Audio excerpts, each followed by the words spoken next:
I see people entering the room. Welcome, everybody. I'll just introduce myself, and then there'll be a small cascade of introductions before we get to our incredible talk today. So I'm Caitlin Fisher. I'm the chair of the Department of Cinema and Media Arts, and I'm also hosting this wonderful talk as part of my third-year class in cinema and games in our Department of Media Arts, our program in Media Arts, our new stream.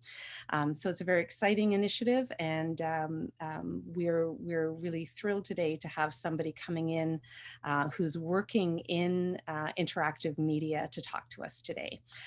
So I am going to first introduce our moderator and somebody very close to CMA, my doctoral student, Alison Humphrey, who's an amazing artist and practitioner in her own right. And today we'll be contextualizing the talk and helping us to work through our questions. So take it away, Alison. Thank you so much. So it is a total pleasure and honor to be able to introduce my brother Jos, who I've known for a little while, and to help you learn a little bit more about what he's been up to with media arts, not just creating animation, but more broadly creating this interactive special. So just a brief bio on Jos. After studying psychology and philosophy at McGill and starting his career in Toronto in graphic design, Jos moved out west to study hand-drawn classical animation at Vancouver Film School and entered the industry at a time of rapid technological change. Jos has worked for most of his career with WildBrain, the world's leading independent kids content company, which was formerly Studio B, then DHX Media, and now is home to such brands as Peanuts, Teletubbies, Strawberry Shortcake, Caillou, Inspector Gadget, Johnny Test, and Degrassi. Jos's 20-year career has included animating, storyboarding, writing, and directing on 2D animated series including Kid vs. Kat, Martha Speaks, Pound Puppies, and Transformers Rescue Bots, as well as the theatrical feature My Little Pony, the movie. He's currently one of the directors on Netflix's Carmen, Sandiego, which received 2020 Emmy nominations for Best Directing for an Animated Program and Best Special Class Animated Program. And now it is my honor to hand it over to Jos Humphrey. Thank you, Alison, for that, that great introduction. It's great to be here. When Alison suggested the idea of this, I said, yeah, that sounds great. That sounds, this sounds very fortuitous because it seems like I am probably a very good person to talk about something like that because I actually did it. And I think I might also be able to hopefully add my own experience from the context of being normally just a regular storyteller, linear storytelling. That's what all my career has been. That's sort of my wheelhouse and what I'm most interested in. So in the production of Carmen, when this came up to do an interactive special, it was really interesting to, I guess, come at it from the point of view of a skeptic. So instead of someone who was seeking out doing interactive storytelling, I was like, but what? The audience gets to decide what happens. I don't get to decide. I'm the director. I want to decide. I want to control it, and so it was a real learning experience to sort of struggle with that within my own instincts and sort of learn what strengths the medium has, what disadvantages there are. And it wasn't just me, it was a whole huge pipeline, as I'll explain. It was a whole huge pipeline of people, and we all had to learn on the fly this very new way of doing things and figure out all the challenges and figure out solutions. And ironically, because the class is studying this stuff, I'm going to be talking about things and you guys are like, well, yeah, obviously, like, of course that would come up, or of course you would do it that way. But for us, it was like, oh gosh, here's this issue that we hadn't really thought of.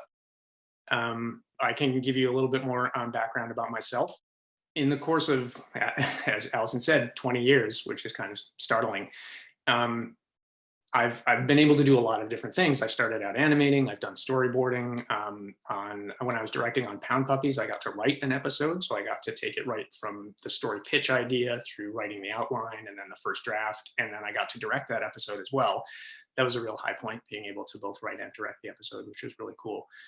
But basically as a director, I get to do all these different things. I get to talk to the writers about what are the story arcs these characters are going to have over the season, or like a really specific thing, like what's the one word that makes, like, this line of dialogue isn't quite ringing true. We just need to change this one word or change one thing. And sometimes I get to talk to the animation team about, okay, we're going to have this sword fight between a fencer and a Japanese sword fighter. And what's that going to look like? What fighting techniques does a fencer going to use with their sword versus like Japanese sword fighting techniques? And how do those two go up against each other? Which, for anyone who's watched the TV show of Carmen Sandiego, happened in the last episode of season 3, which is the season that just came out in October. That was a highlight. But also, like, sometimes I'm talking to an animator about the speed that an expression changes or where a blink happens, like something that specific. And sometimes I'm working with the composers and talking about, like, we need to end this sequence with a real kind of open, unresolved sense. So can we change this chord progression? And I just love being able to do all these different parts of my job. So I'm very lucky, and I love my job, and I'm very happy to share some insights with you guys here about the interactive special.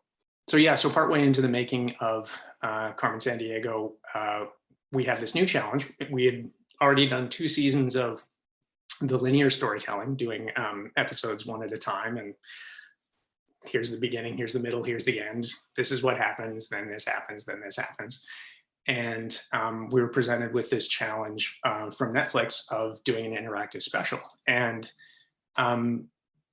it's really understandable why the appeal of trying this, because it's never been possible before. Obviously, the possibilities of streaming platforms and just the technology and the distribution that Netflix has means they can do this. The same interface that lets them have their viewers navigate their library and make choices in their library. They figured out, you know what, we could do that in the middle of an episode and have different clips queued up, and like you go to one and you go to that clip, and normal broadcasters could never do something like that. And probably the closest, well, obviously video games did similar things, but we all know, of course, the Touchstone reference of the Choose Your Own Adventure books. But those were fixed on paper and weren't quite as dynamic as the kinds of things that you can do with on the Netflix platform. And so there was a huge amount of potential there, and it was an exciting challenge. But I had some initial sort of skepticism about, like, well, how is that story gonna work? Like, it's not gonna be a story because I'm not gonna be able to control it. We're not gonna be able to control, like, the beginning and the middle and the end. And it was just an interesting challenge to come into. And over the course of doing it, and also in thinking about it after the fact, I've gained a real appreciation, I think, for the potential and what it can offer. And there are still trade-offs, of course. There are trade-offs with everything. But I think it does have a lot of really interesting potential that I think has been shown in a bunch of ways. I think Bandersnatch is a fantastic example of the pinnacle of what this kind of thing can do. And I certainly wouldn't say that we reached that pinnacle with To Steal or Not to Steal with Carmen Sandiego's, but I think we made a really good go of it, and I'm proud of what we did. So let me give you an overview of the production, just so you understand the kind of scale that we were working on. I was curious about what the students in the class are sort of putting together and the resources they have to do this, partially because of the amount of stuff that we had going into making the Carmen Interactive special.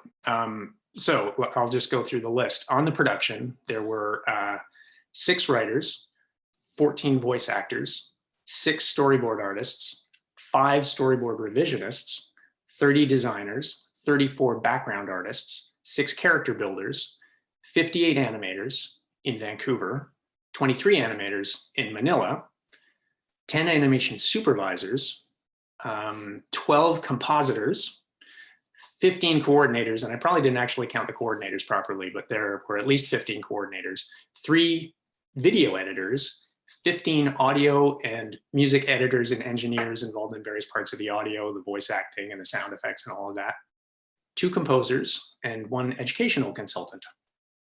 And that doesn't count all the administrative and technical underpinnings of a big studio like WildBrain, where you have the whole IT department that has to keep everything moving, and all the other administrative and accounting and lawyers and all that stuff. So there's a lot of people. And we started working on it in the summer of 2017. That's when the writing started. And we delivered it to Netflix, I think in about April of 2019. So almost 2 full years. And of course, all those people weren't working on it the whole time. Various different people work at different stages, but it was a really big project with a lot of people involved. And it had some interesting challenges, and challenges that would sort of come at us on the fly as the testing happened, because since the interactive special was like such a new thing, there was always sort of testing happening and trying things out and like, no, that doesn't work. We got to change this. And I'll show you a quick example. Okay, we've got this script here. So this is the final draft of the script. So as we open, right off when we open, details TBD, to be determined, but as if we've been dropped in the middle of an action movie finale, Carmen grabs a relic in a hairbreadth stunt, evades pursuers, and dives from a plane or leaps clear of an explosion, all in the space of 10 seconds flat, as we freeze frame on her action pose. So that was the last version of the script, and the original earlier drafts of the script didn't even have that opening. We just started right into the sort of the main part of the story. But it was determined that we needed an upfront tutorial to sort of teach people about the interface. And this is something that happens a lot with these interactive specials, is people need to learn how to navigate and how to control the story. So we had to come up with this, we called it the James Bond opening, like a Bond movie, where you just sort of come into this action-packed opening that doesn't necessarily relate too much to the rest of the story, but starts things off with a bang. And so we had to come up with this opening of her being in London and bursting out of this museum with a generic kind of Egyptian relic in her bag, and use that to sort of go into a freeze frame and then create this. That's where we get introduced to the metaphor of Chief, who works for Acme, and most of the time is a hologram on the show. Chief is the one breaking the fourth wall, talking to the audience and saying, hey, so we brought you in, we need your help. You're gonna have to help Carmen make these choices. This is how the choices work. And then I can just sort of show you the other elements that went into making that opening. So for that opening, this is what it looked like in the animatic.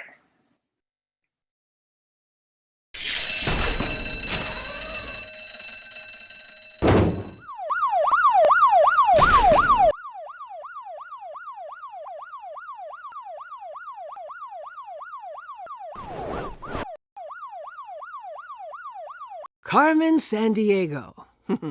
She's really something, isn't she? But we didn't ask you here today to sit back and watch Acme case file footage. We reached out because Carmen needs your help. So that's the animatic. After the animatic, which is basically black and white storyboard drawings, goes to our design team. We're working with this amazing design studio called Chromosphere out of LA, who do just incredibly, incredibly amazing work. And one of the things that they do the character designs and various other things. But one of the things they do is they do what's called a color script, where they sort of block out the general color look and the mood of different sequences. So you can see here, this is the color script that they worked out for the opening. In London, they went with this very cyan kind of blue palette. Part of the reason we did that was because of the detail. On Carmen, we really like to have authentic details about the region, the different regions the show travels to as much as possible. And one of the things is, unlike in North America, where emergency vehicles have red and blue lights, in London, and I'm pretty sure in most of Europe, emergency vehicles always have just blue lights. So we knew this whole opening was going to have a lot of police cars with blue lights flashing. So that, I think, went into the deciding to go with this sort of cyan blue color palette for the opening sequence. So that's the color script. And then we can just look at, of course, the final, which if anyone has watched it. I assume some people have. You can see what the final product looks like.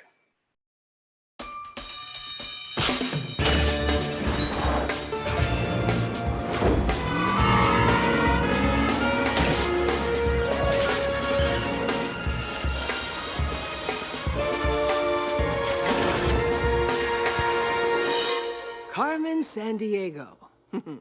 She's really something, isn't she? So that's sort of a quick overview of the animatic to final animation. We can talk about that more in the Q&A if anyone wants to hear more details about that. But the sort of one of the principal challenges that we came up with in doing the thing right away is normally, well, we approached it, the overall content for the episode was about 60 minutes. We broke that down into being roughly the same amount of time and resources as 3 of our normal episodes. So we sort of scheduled the same amount of time as we would do for 3 episodes. A really sort of tricky thing about that is that animation is really expensive to make. All those people I listed, they don't come cheap, of course, and there's a lot of them. So normally when we do the show, there's sort of a one-to-one of the stuff we make and what goes up on screen. And of course, with interactive storytelling, there's the dilemma of if you have A-B branches, 2 options, and you keep doing that, after the first branch, you've gone from a 1-to-1 ratio of people watching your stuff to a 1-to-2 ratio. Now, half your audience is maybe on one branch, half the audience is on the other. This is, of course, not accounting for rewatching, which you hope people do, but you can't really count on that. So now you've got a 1-to-2 ratio. You put another branch in, all of a sudden you've got 1-to-4, 1-to-8, and really quickly the money, the resources you've got to put into this stuff is getting diluted because the people watching it are not all seeing all of the stuff that you're putting into the work. So how do you deal with that? And of course, as I learned at the beginning of this from seeing the stuff you guys are working on, you know all about the different options for branching stories. So we had to figure out ways to sort of get the balance between making sure our resources were going as far as possible in terms of making a really good story for people to share, and letting the viewer feel like they were really playing an active part in shaping what was happening. And that's a tricky balance to get. And so in thinking about the different sort of challenges, I sort of figured everything falls into 2 general categories, the challenges that we came up against that we discovered in working on it.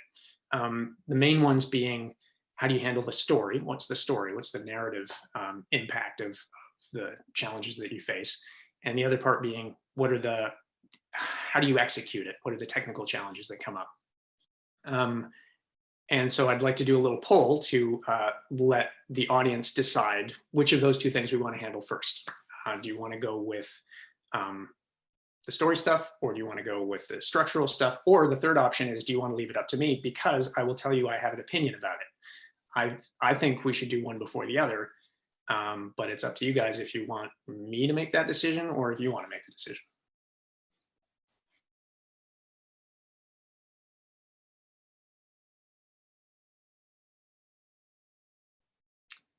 And I guess, I don't know how long we'll give everyone to make that. This was part of the challenge we came up against, is how long is the timer? How long is the choice timer? Like, how many seconds do you give people to make their decision? And actually on Carmen, it was dynamics. In certain places, we gave people more time than in others, because based on the decision that was being made, we felt sometimes we wanted to give it more urgency, and sometimes we were like, no, we're going to give them time to think about it. We had the poll, and Caitlin gets to share it whenever you say go. Oh, okay. So we had, what's the story? 28%. How do we do this? The structure, 26%. And dealer's choice, presenter decides, 47%. So you've got the kind audience of so. Well, that's very interesting. And maybe we'll have time to talk about that at the end. Okay, so my choice is to talk about the story stuff first. A lot of obvious considerations, narrative continuity across the different paths that we had to deal with. Normally when we're working on an episode, the script is everything. But we very quickly realized that in making an interactive special, as you guys all know in your class, the script becomes half of it, and the flowchart becomes just as important. So this is the actual internal flowchart that we used on the show. This is version 9. I don't even think version 9 was the last one. I'm pretty sure we got up to like version 13 because we would tweak stuff a little bit.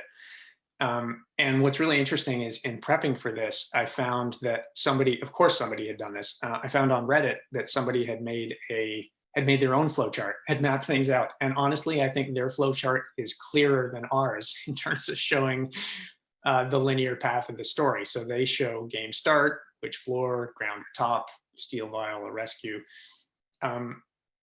Their flowchart is really good for sort of showing as a viewer's experience.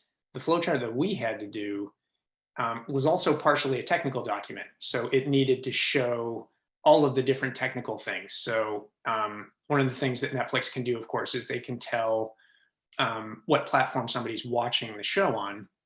So they know if you're watching on a laptop, they know if you're watching on your phone or on a smart TV. So they can, based on that, they know what kind of input device you have. And we had to create different tutorials based on the different input devices that would get sensed. So whether you're using a remote or a game controller or a mouse or blah, blah, blah, we had to generate different versions for all those things.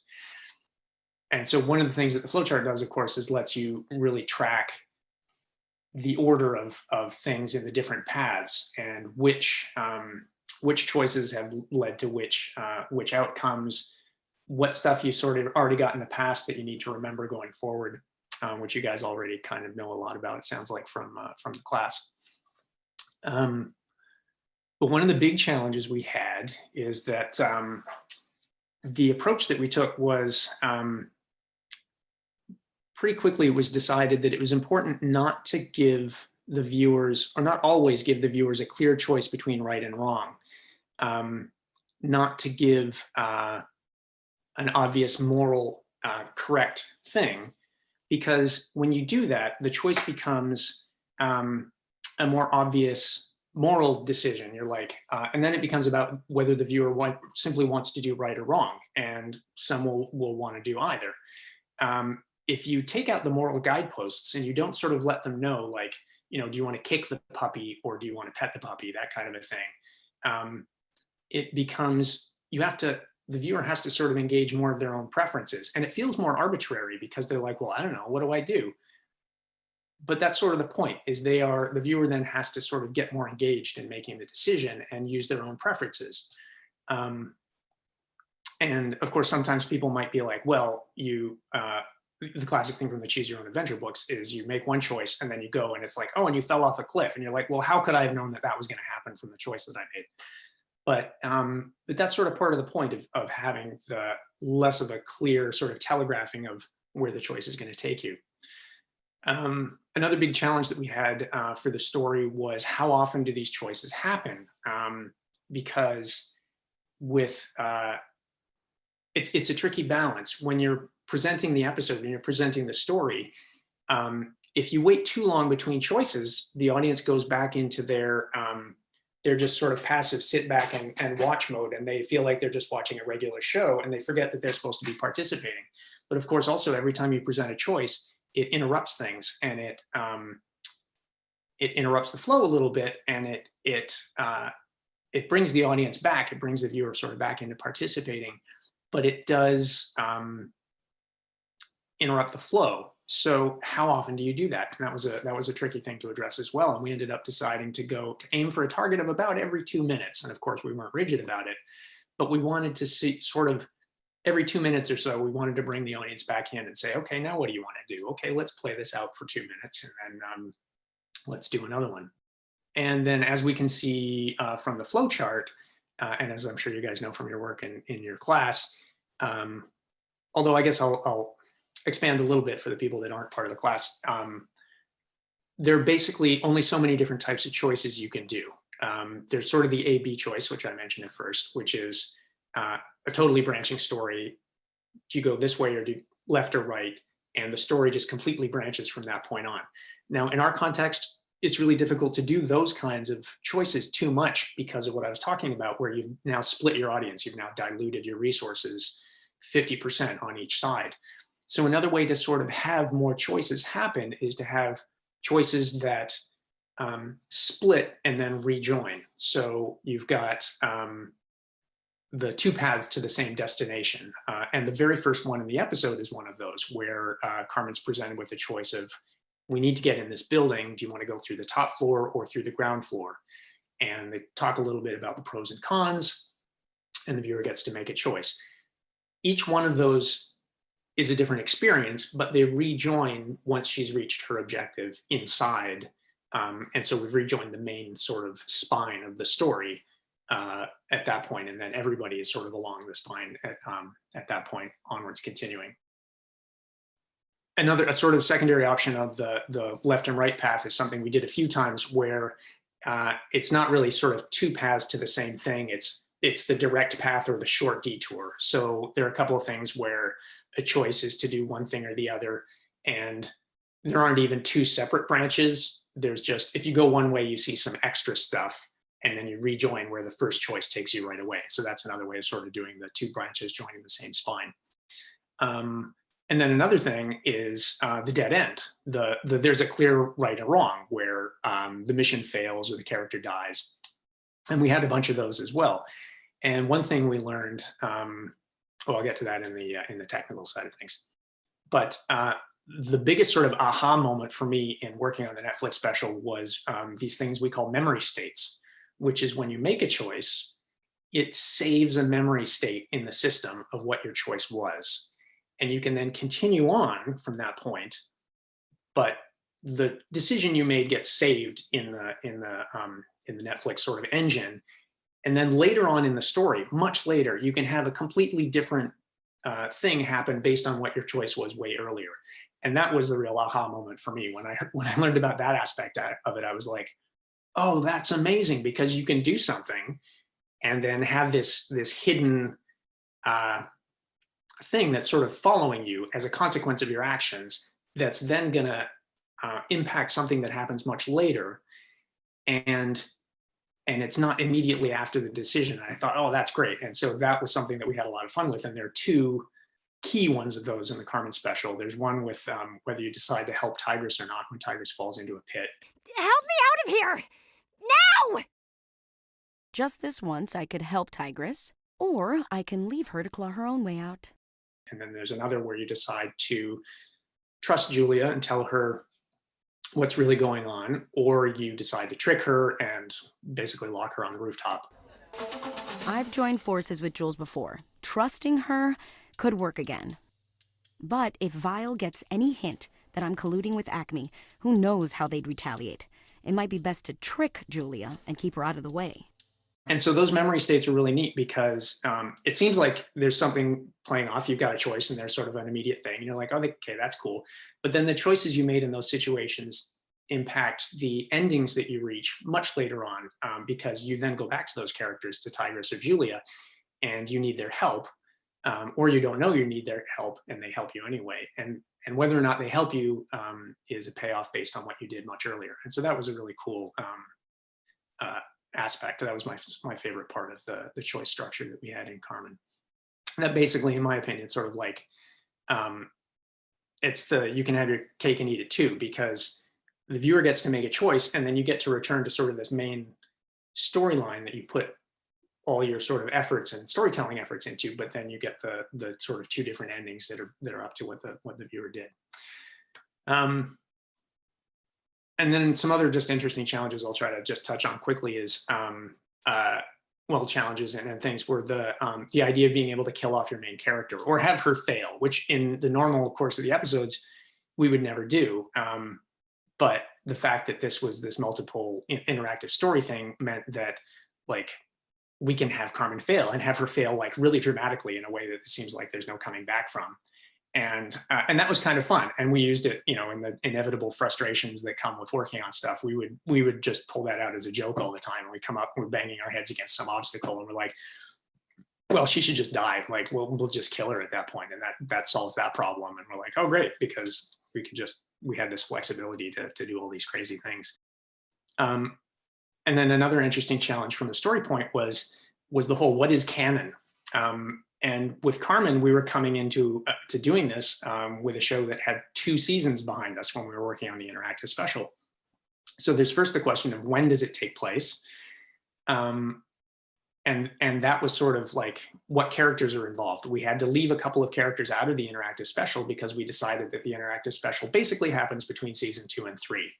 And so that meant we couldn't have Shadow-san in the interactive special, because if you were watching the interactive special before watching season 1 or 2, we didn't want to give away that Shadow-san is, well, I don't want to give things away. Anyway, we had to leave him out. For people that hadn't watched the show, we had to leave him out because we didn't want to define what his role was at that point in the event that people hadn't watched the show yet. And the same with Chase. At the end of season 2, Chase's situation is pretty open and ambiguous. And so we didn't want to complicate the interactive special by his role in it. So there were a couple of really major characters that we had to leave out completely. But then in the other context of what's canon, is anything in the interactive special canon? Because you have all these different choices. The viewer gets to decide what's happening, and you can get to all these different endings. And we basically just sort of had to treat the interactive special as a, like, Carmen Sandiego goes to Las Vegas. What stays in Vegas, or what happens in Vegas, it stays in Vegas. So like the whole interactive special is just kind of walled off, and we're like, it's this thing that happens and you get to decide stuff, but none of the stuff that happens in the interactive special could tie into the main sort of canon storytelling that we were doing on the show. We couldn't have any major plot developments or character developments that were critical to the main overall story arcs that we were doing on the show. So it was really interesting because it had to build off all the stuff we had done, but it couldn't take away from it. So that was another really interesting story issue. And then just the last story thing, the bonus rockapella ending sequence, which is just a one-off thing that if you complete one of the successful endings, Chief says, here's a bonus scene that you can see. And we basically wanted to do that because ever since the show started, we wanted to figure out a way to have some kind of, some sort of involvement of the original Where in the World is Carmen Sandiego rockapella song that so many people know about. And we hadn't really been able to do that on the show yet. So we were like, that's our bonus scene. We get to do this musical number. Everybody on the crew had so much fun doing it. And we were so excited because like there were all these, you'd see these things from the fans going like, yeah, well, I just hate that there's no rockapella thing. Like, how can they not have rockapella in the show anywhere? And we were like, oh, just wait, it's coming. We're working on it and it's really cool and you're gonna really like it. And I think that's one of the highlights that people have really enjoyed with the special is the rockapella number, which was a ton of fun. And you wouldn't get to do that normally. It's like, hey, here's this one-off bonus scene that isn't connected to anything else. All the characters are breaking the fourth wall. They're singing. Like, it was just a ton of fun to do that. So that was kind of a liberating story thing that we got liberated from with the regular episode. And I'm just aware of my time, so I'm going to try to get through the execution stuff so we have some time for questions. As I mentioned, the show had about 60 minutes of total content runtime, but of course, anyone watching isn't going to see the full 60 minutes unless they're like a hardcore completionist that's going to go back and just watch it over and over again. And for those people, bless them, that's great, because the more people watch it, the more Netflix goes, oh, we want you guys to do more of this stuff. That's great. But of course, from a technical standpoint, it was not at all like just 3 of our normal episodes. So our episodes are normally about 23 minutes long. So you budget the time and the money and resources for 3 of those and you figure, oh, you've got your 60 minutes covered.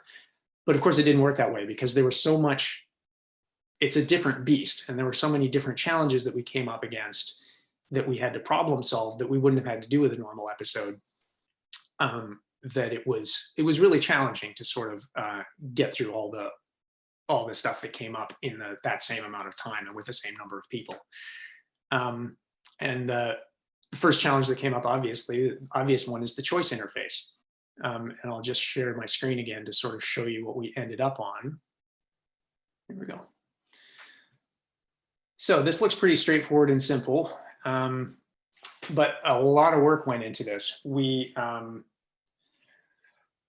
basically, when Carmen does her choices, we decided to go into this sort of letterbox thing. We needed to have a clear difference between the regular episode and the choice modes. And different interactive specials have approached this differently. Bandersnatch really went for something that was as seamless as possible. It's almost unnoticeable. The sort of black bar for the choice comes up at the bottom and there's just white text. It's really minimal. And the stuff on screen doesn't really noticeably change. The film style doesn't change. The lighting doesn't change. It still looks just like the rest of the episode. You've just got this really subtle sort of choice coming up. And that works really well for Bandersnatch, and it works well for a sophisticated audience. But for what we were doing and knowing the kids were going to be involved, we went for something that was more of a more clear, almost like a game interface kind of a thing. But we didn't want to just cut away to some interface. We did want to have it sort of seamlessly integrate. So the reason I did a screen grab here is because the interface itself, the buttons, they're generated on Netflix's side because they're dynamic. But I'll show you what it looks like. Let me see if I can get, here we go. The building's sure to be buzzing with security. What's the cleanest route to the vault? You can infiltrate from the top floor or from the ground floor. Entering from the top floors sure requires some high-wire stunts, but sneaking up from the ground floor risks facing opposition. To find out what Vile is hiding, I need to get inside that tower.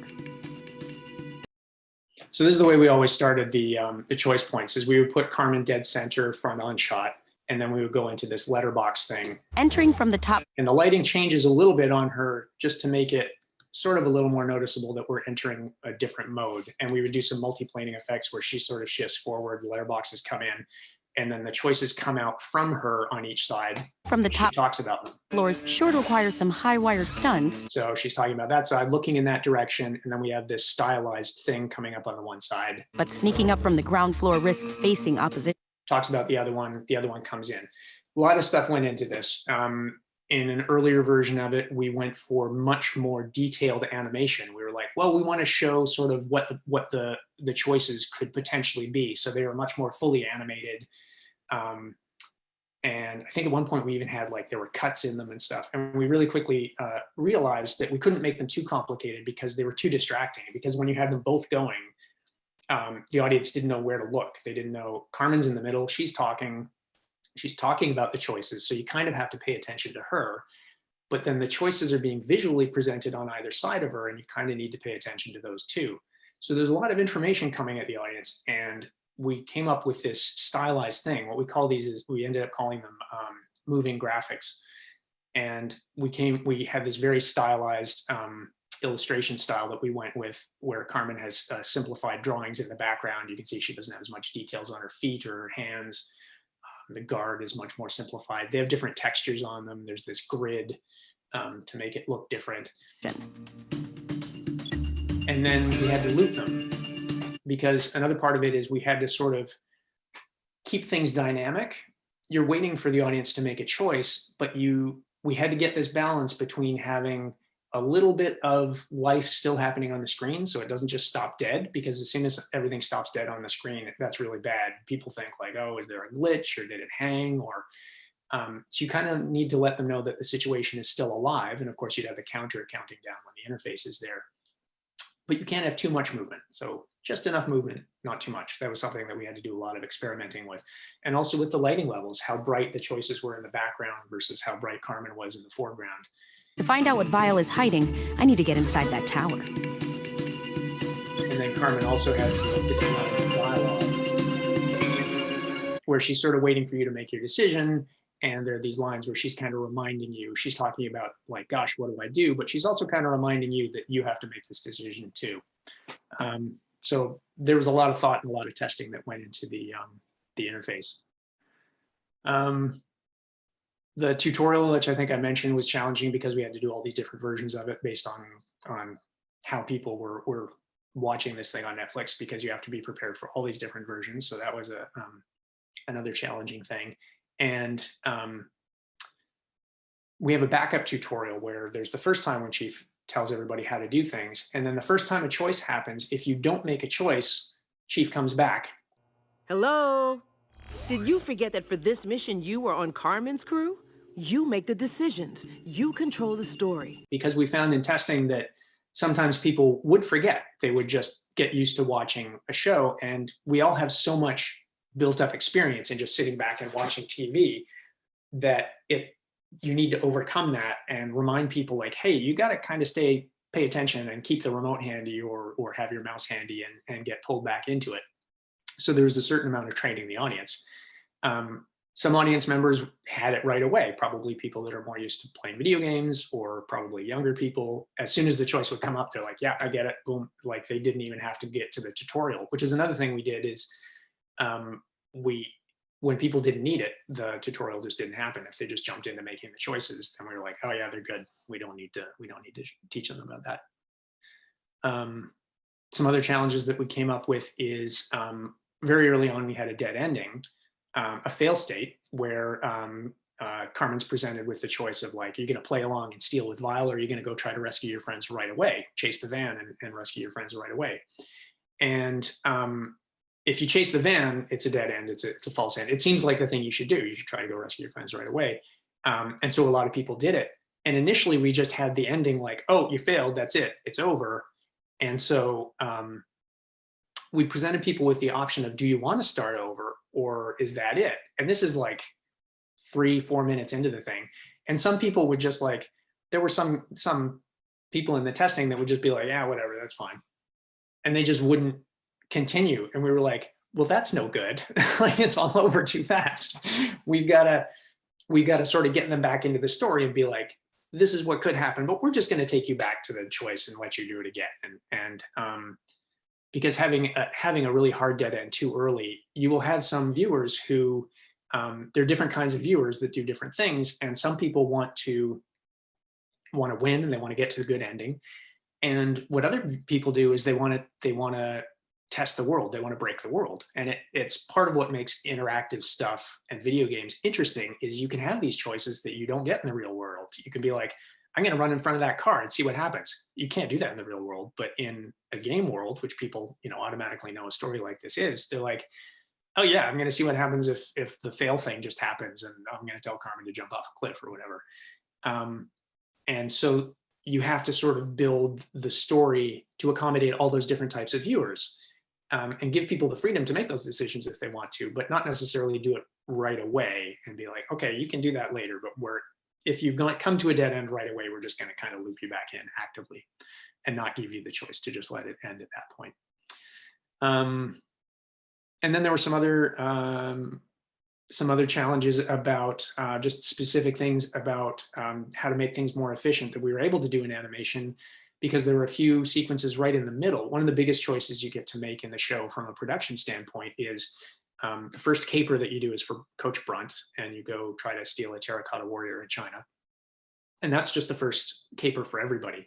The second and third caper, you're presented with a choice of, do you do Cleo's caper or Bellum's caper first? And that's kind of a fun choice to decide which one you want to do first. So you do one of them. And then after you do one, you have the choice of, do you do the third one? Do you play along and do the third caper, or do you go try to rescue your friends in the Arctic?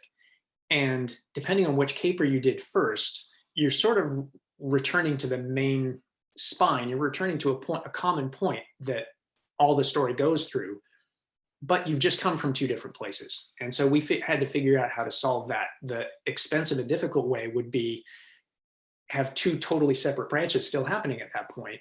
But that would have meant we'd have to do different backgrounds and different compositing and lighting all the way through those two branches. And that wasn't feasible, or it would have taken resources away from other places. So this is all about like, where do you want to spend your resources? So what we came up with is this, this solution of having Carmen go to a way station, a neutral way station. And thankfully, with the way the show works, Carmen's a globetrotting thief and she goes all over the world. We were like, oh, well, she's got to do all this traveling anyway. Let's put her in an airport.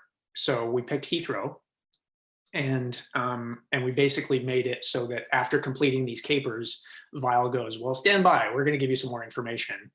And then a little while later, we pick up Carmen and she's at Heathrow. And it just really worked naturally, because you're like, oh, we never show her traveling to different places anyway, but it makes sense that she would be at an airport. Actually, we do sometimes. And that was just a good sort of neutral hub to go back to, because it's a literal hub, of course.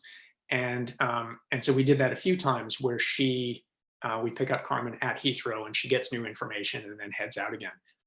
And the beauty of that is it doesn't really matter where she's coming from or where she's going to, because you can pass through this hub in a couple different ways. And that does happen a few different ways in the episode. And yeah, we were able to do it just using the sort of same background and lighting for the most part. So that's sort of it. There's another thing I can touch on briefly, which was that we come up with on our show all the time, which was we always want to have things as accurate as possible and be able to go to real places. Problem is, in the real world, you have to get legal clearance to use real places often. There's all kinds of rules about what buildings you're allowed to show, what counts as a landmark that can be depicted in a TV show. And the other really tricky thing is different countries have different rules about what's fair use and what you can do.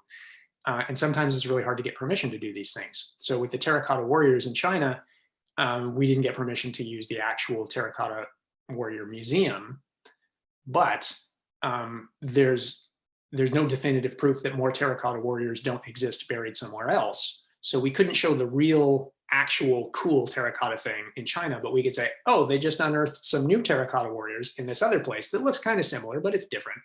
And so Carmen's going to go there instead. And we were able to talk about the history of the actual terracotta warriors, because that's just history and we're allowed to sort of talk about that. But because we couldn't get legal clearance to use the actual museum, which is a structure and a legal thing that has certain copyright laws, we had to sort of fictionalize that part.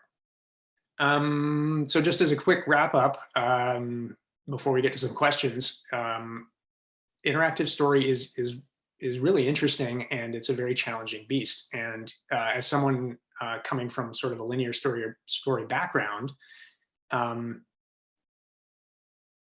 I really enjoyed it. It was really interesting. It was the way we could have, in some ways it's liberating, because of course the burden of linear storytelling is you have to choose the one right thing. You have to say this happens and then this happens and this is the outcome. And once you embrace the idea of like, oh, there's multiple possibilities, it's kind of liberating to be able to say, oh yeah, well, the fail thing, which is really cool. Like you can just have the fail thing, like at the end, Ivy and Zach turn into zombies and Carmen gets brainwashed, and like, that's fun to do without having to actually stick to it. But then just being able to sort of play out all these different options was really neat. It was very cool. And that's why I structured the poll question the way I did. Earlier, I was thinking, oh, everything sort of boils down into the story stuff or the execution stuff. I should make a poll. And then I was like, but I really think the story stuff should go first. So I thought about making the poll in a way that that obscured the actual destination. Like, okay, does everybody want to go to the high mountaintop or go through the forest? And then you guys would have to choose that. And whichever you voted for, we would go to the thing I wanted to go to.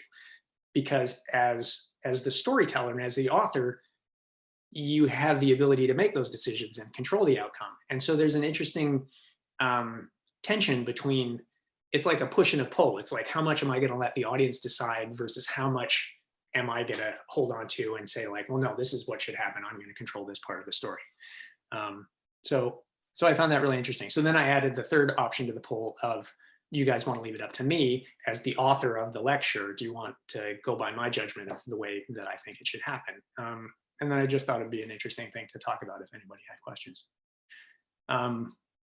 So yeah, that's pretty much everything. And hopefully we have time for some questions now.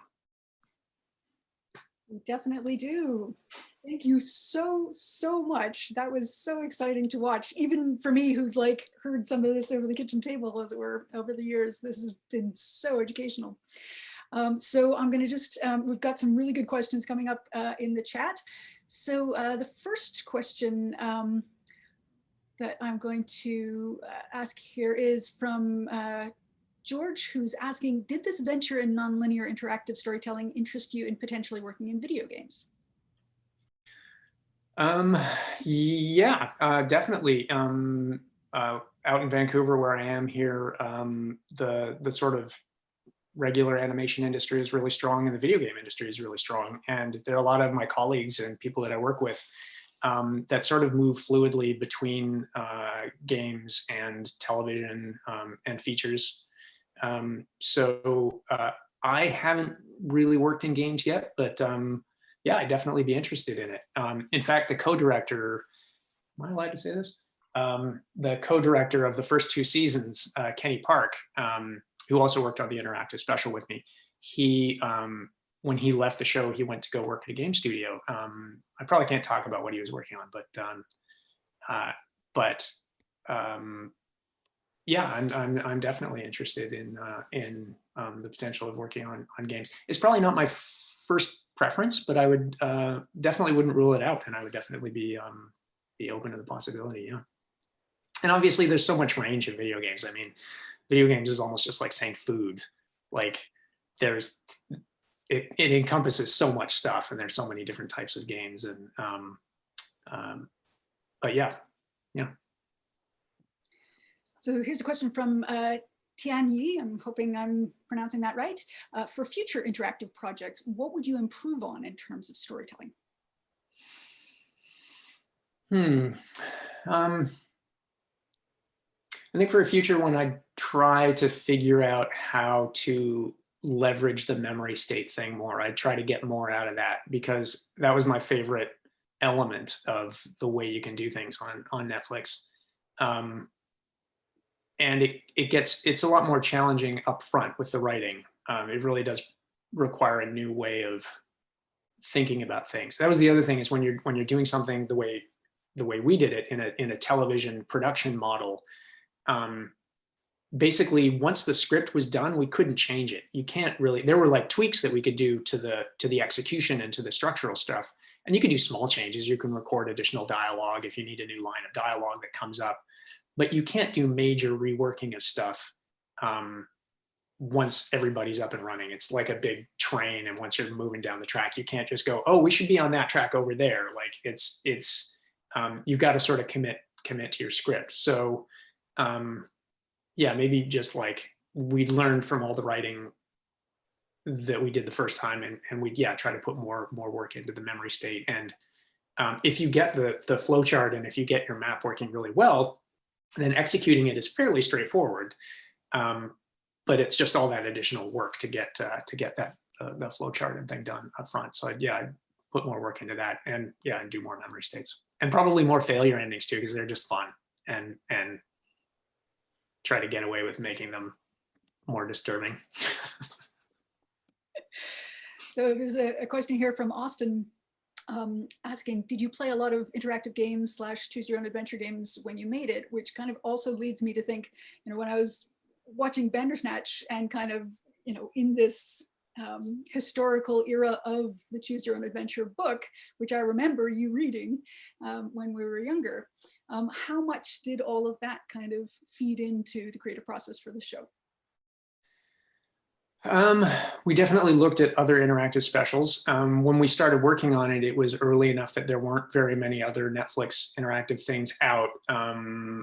Bandersnatch came out, I think, fairly late in when we were working on ours. I think the Puss in Boots one was out. There was, I think, 1 or 2 other ones, and then we got to see previews of a couple of the other ones that were in the pipeline at the time, to sort of see how other shows were handling it. But we were one of the really early ones, and so we were all learning. Netflix was learning, we were learning.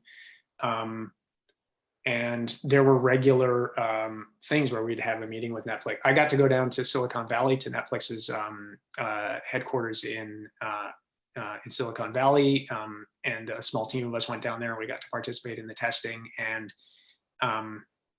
see all of the stuff. And it was just really neat to sort of feel like you're on this cutting edge of thing of everybody figuring stuff out. So we had a little bit of stuff to look at and to see sort of what we thought worked and what didn't work. But some of it Netflix let us decide and use our judgment, and sometimes they would say, well, we would really like this to happen this way, and they would give us guidance on like, we think the timer should be this long or whatever. So there was kind of a back and forth, but there wasn't a ton of this kind of interactive stuff to look at when we were working on it. And I didn't have time to play a lot of other video games that might not have related as much to what we were doing. Cool. So there's a question from Caitlin saying, I'm interested in the idea that the audience branching off is conceptualized as losing half the audience. In a lot of games and interactive fiction, people replay or reread, often until they exhaust all the possibilities, which you mentioned. Not just superfans either. If you approached the issue as keeping your audience for double, at least, of the time, rather than wasting resources, would that change your / Netflix's perception with regard to what's worth making? Yeah, probably. And I think because of the amounts of money that are involved in making this stuff and the production budgets and things, that was the bonus we were thinking about. So we were thinking about replay and people going back and being like, and then hopefully they'll go back and they'll try this other route. We were like, that's ideal. And hopefully that's what's happening. But I think nobody wanted to feel like that was what we were counting on. So we were like, that might happen, but we also had to be prepared for the casual viewer who maybe doesn't play video games as much and isn't as interested in the repeat viewing. Because part of the problem of repeat viewing for something like this, where it is passive for like bigger stretches of time, is it requires kind of more patience, and you have to be willing to just see the same thing again. In a video game, it's a little bit different because you might be able to, like, if you're navigating across a level, you could take a completely different path through the level, or you could you're like, oh, last time I just went in guns blazing, this time I'm going to try a stealth approach and like flank them around the side. So there might be more kind of replay value that's inherent in video games. With this, if we're saying to get to the choice point, you've got to watch through 6 minutes of the same thing again, that would be great if people do, but I think we were sort of saying we can't count on that. So yeah, it was an interesting sort of tension between those things. And we definitely, and obviously there are audience members out there that did rewatch tons of stuff. The fact that somebody did that flow chart and posted it on Reddit means they played the whole thing out comprehensively, and they know Out that in one version Carmen dies. Sorry, what's that? I said if you floated out that in one version Carmen dies and you have to just like organize it, you'd have people playing. Start a rumor that's not actually even true, you mean? Yeah. Gotta find this Easter egg that doesn't exist. Yeah. This is a question from George asking, what is something about the project that you are most proud of that you feel might get overlooked at first glance?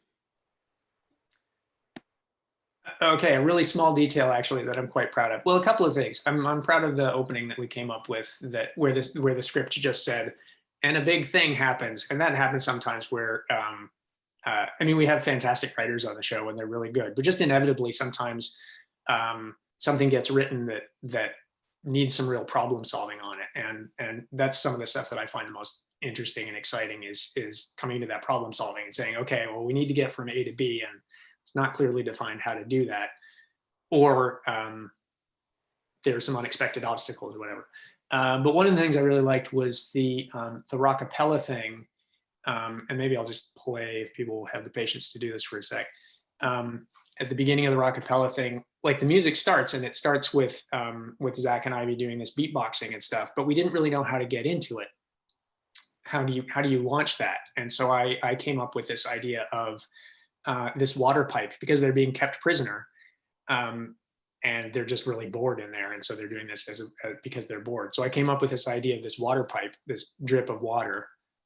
And I thought it'd be funny if Zach's just lying under it and it's falling on his forehead, and it's just doing this rhythm. And you're listening to the water pipe, and then he starts tapping his finger.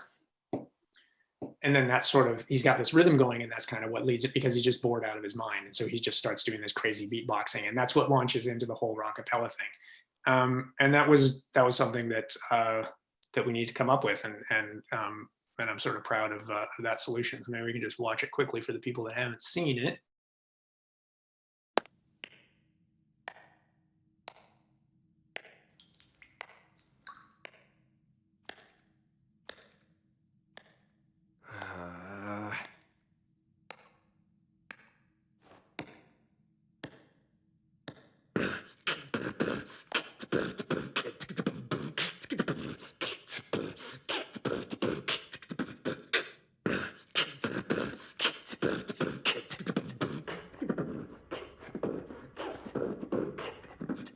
she sneaks around the world from Kiev to Carolina. She's a sticky-fingered filcher from Berlin down to Belize. She'll take you for a ride on a slow boat to China. Tell me, Where in the world is Carmen Sandiego? Yeah.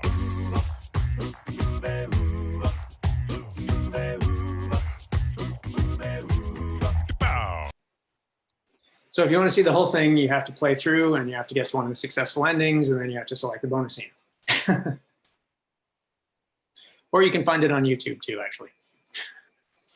Well, that is fantastic. I'm going to ask one last question and exercise my right as moderator to ask my own question, which is that given that Carmen Sandiego started out as an educational game to help kids learn geography, how do you feel that sort of animation like this in general, but then especially like interactive things can be educational? Interactive things in particular, you mean like just the interactive special in particular, or the show? Yeah, I mean, it's sort of like an overall question about edutainment and education and what things like animation, popular culture, and interactivity all bring to that. That's a way big question. You can answer it however you like. That is a big question.